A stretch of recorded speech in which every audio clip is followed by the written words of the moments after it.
So now we went from the reality. The reality had themes: life, death, rebirth, impermanence, Seva. And now what we're going to go into is the second part, which is the digestion. And if I can just find my way in my own document here. So we've got 3 or 4 objectives. Objective 1, meet interesting new people, okay? And have deep discussions that go beyond just small talk. So, first thing, when we go into this section, talk to people who you don't know. And I know all of you, so I know who you know. Really, guys, like when I go to parties, I always feel like, oh, I want to meet new people, but it's hard for me to approach. The rule of this party is only talk to people who you don't know. And I can't emphasize that enough. It's a mild recommendation. I'm not going to scream at you if you don't. But like, please, please, please, the meaning of this is to meet someone new. So get out of your comfort zone, approach someone who you don't know, and just get to know them. Everyone's really fascinating here. Then every 15 minutes, I'll be like, switch, and then you'll talk to someone different, all right? So that way you can sort of meet new people, and it really encourages you to go and meet people. That's the first objective, okay? Second objective, through discussion, digest some of these themes. Like, to break that small talk, talk about something that has to do with life or death, whatever you're comfortable with. And if you're not comfortable, don't talk about it. It's okay. Talk about something to do with maybe someone who you loved, who meant something to you. Right? This is an opportunity to go beyond small talk and make a friend that goes beyond just, superficial talk. You can talk about your hobbies and your passions, whatever you want to do. Talk about whatever you want. The other thing is that I would, at some point, if you're open to it, in your discussions, talk about, what positive impacts have you guys made in life? What positive impacts do you want to make in life? And the reason I'm asking you this is that on the 4th objective, what I want to do is that in the next year, I've made sort of the determination that I'll spend $1,000 of my own money and try to do some positive impact in the world. So I'm going to compile a list of your ideas. I'm going to look through it. And in that list, and I'll show you this over here, I've got these slips of paper, which you'll fill out at the end.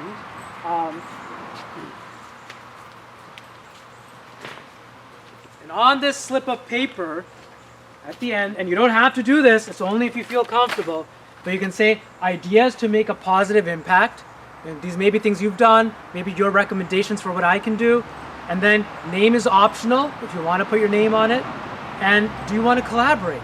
So maybe some of you want to do something. Maybe you want to volunteer somewhere. I'm down. I'm going to come. I'm going to do it with you. So if you want to collaborate, put it on there. And then I'll assemble all of this. And it's going to help me on my life journey. So this second part is digesting these ideas of Seva and helping me on my life journey. Okay. Let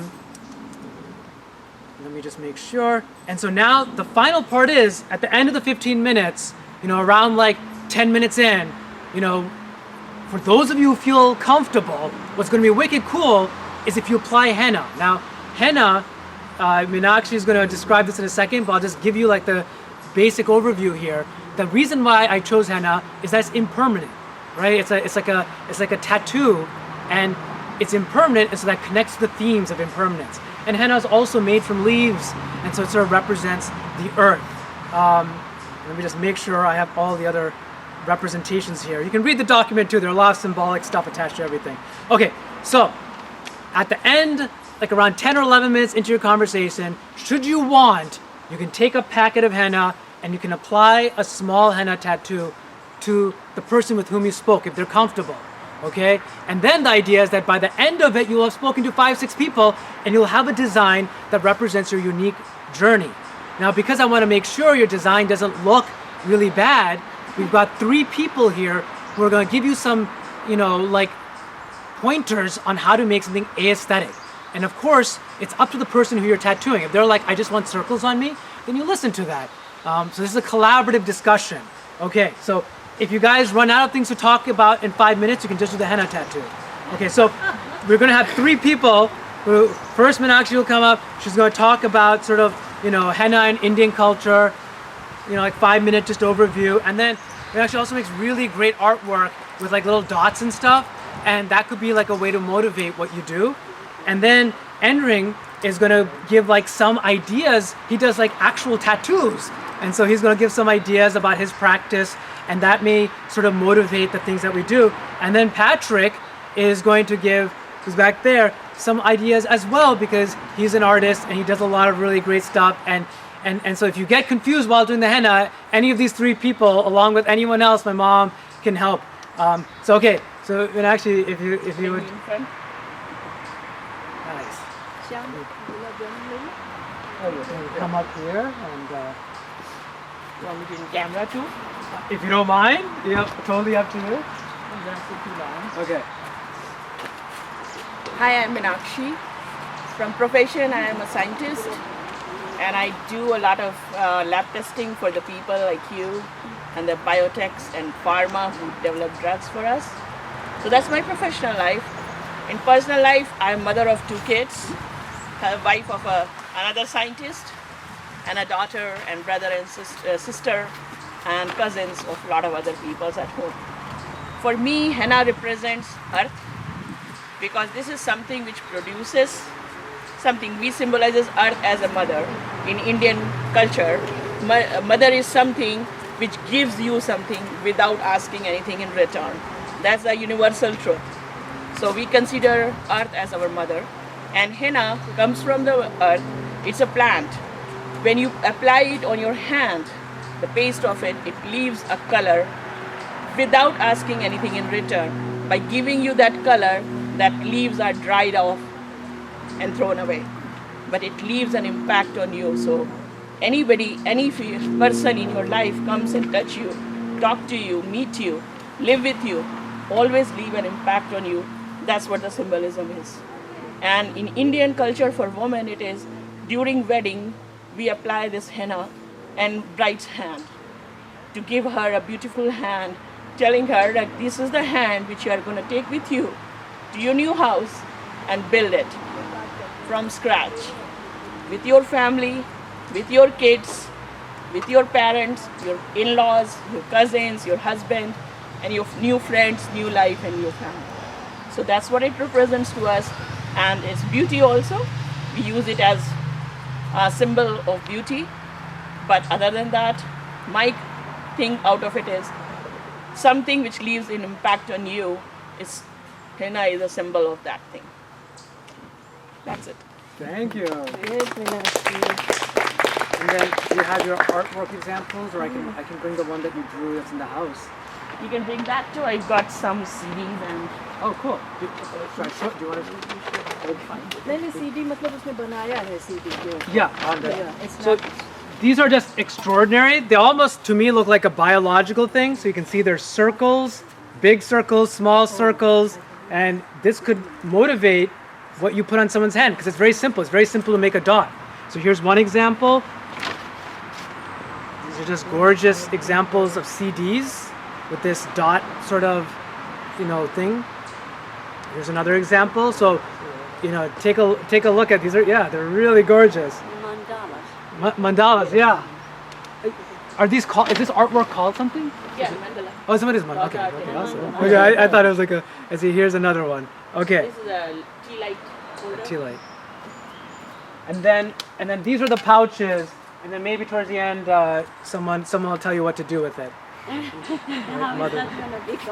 And you cut it, and then you just make the dots, and you leave it on yourself. The longer you leave, the deeper the color. And then I if you think this side would be better. yeah, on your palms. But if you're a professional, you don't want to show people, you can put on your feet or whatever. Up to you, and you don't have to either. Okay, next Endring.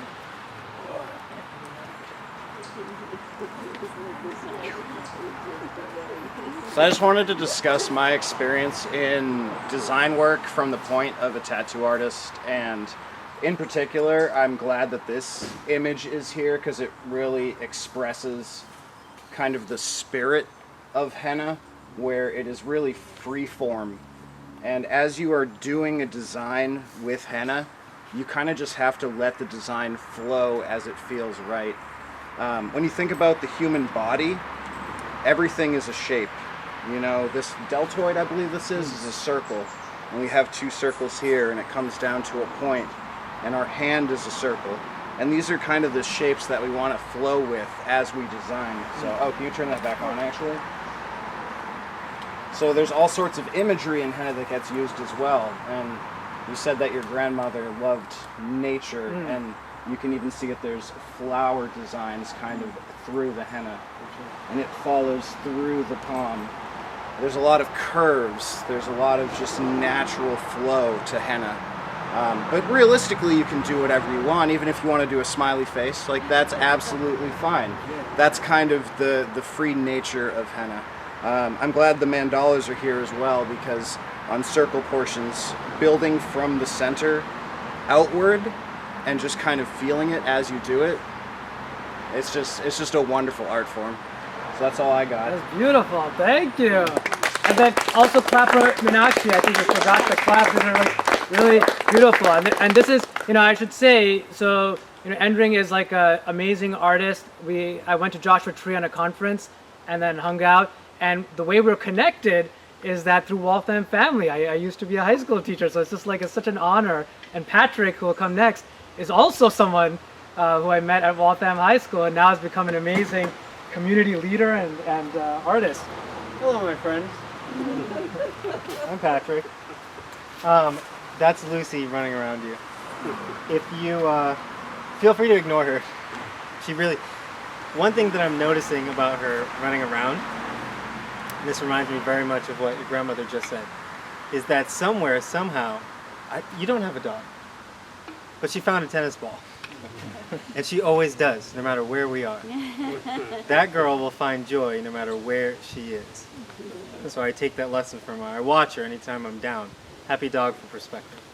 She will find that tennis ball. You somewhere have a tennis ball inside you. Anywhere you go, you can find it. So, just to talk about kind of like how painting works, as Endring said, also, we recognize each other's face. As soon as I saw him, I was like, oh, I know you. So, I'll just show you on the back of this paper plate. Paper plates always work. It spits great water. So, as Endring said, the hand has a flow. So what I would suggest is maybe starting with somewhere around the middle of the palm, because that way the next person that comes up, they can go up or they can go down, or up or down. So you can make many different shapes. You can stick to very basic shapes. So let's say you literally go with a circle. That circle can turn into a tree, right? Using very simple shapes. And in order to make a flower, flowers are a fantastic motif. It's just the same shape repeating. So start from the center. I just make the same shape until I get to here. It's okay if they overlap or something like that. It'll be fine. Another way to do that is, let's say you start with a circle. You can do dots. Now you have kind of like a sun. Let's say start with another circle. Again, I'm just doing very basic shapes. I can just do lines or squiggly lines. Another thing I would suggest is maybe in between people, I think we'll have maybe 5 or 6 rounds. Start off with a big shape, maybe an idea, and then the next person does smaller things, little details. And then the next person will do another big shape. And so they can kind of become connected in a way.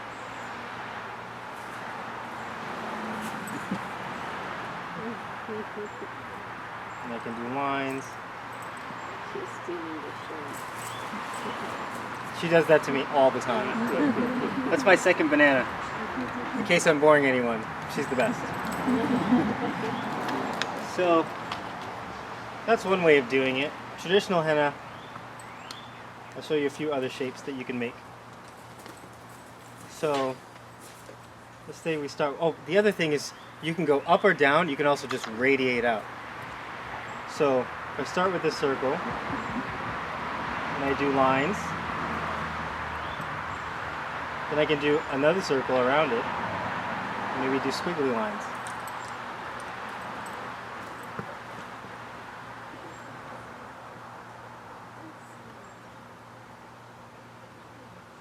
right? And then maybe in between, I can do dots.